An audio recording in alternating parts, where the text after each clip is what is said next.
Magandang hapon po.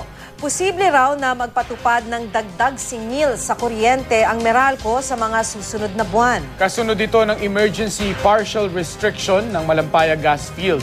Makibalita tayo kay Julius Segovia. Julius.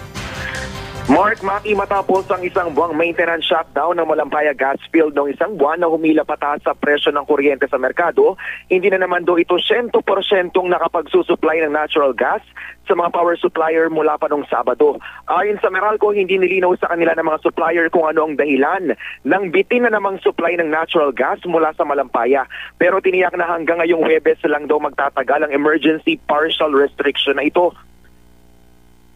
Sa ngayon, 50% lang daw ang nasusupply na natural gas sa mga power generator dahilan para kumuha sila ng mas mahal na panggatong para magtuloy-tuloy ang power supply. Ibig sabihin, malamang na ipasa rin ang gastos na ito sa mga consumer. Pag nagkataon, bukod pa ang napipintong taas-singil na ito sa pinakamalaking taas-singil sa kuryente na pansamantalang ipinahinto ng Korte Suprema.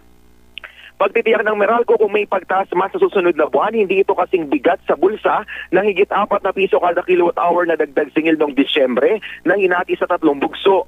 Siniguro rin ng Department of Energy na wala itong masyadong epekto sa presyo ng kuryente dahil sasagutin naman daw ng Malampaya Consortium ang gastos sa mas mahal na panggatong.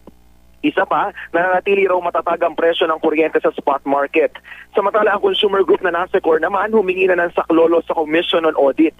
Dapat daw silipin ang lahat ng rate adjustments na ipinatupad ng Meralco mula pa noong 2004 kung kailan inaprubahan ng ERC ang automatic rate adjustment mechanism. Dahil sa mekanismong ito, layang na ipapasa ng Meralco sa consumers ang paggalaw sa generation cost. Siniguro naman ng Meralco na sinisilip ng ERC ang lahat ng rate adjustment sa kanilang generation charge matapos itong ipatupad. Wala rin daw kinikita ang kumpanya rito dahil pass-through charge ang generation cost. Yan muna ang latest. Balik sa inyo, Mark, Maki. Maraming salamat, Julius Segovia.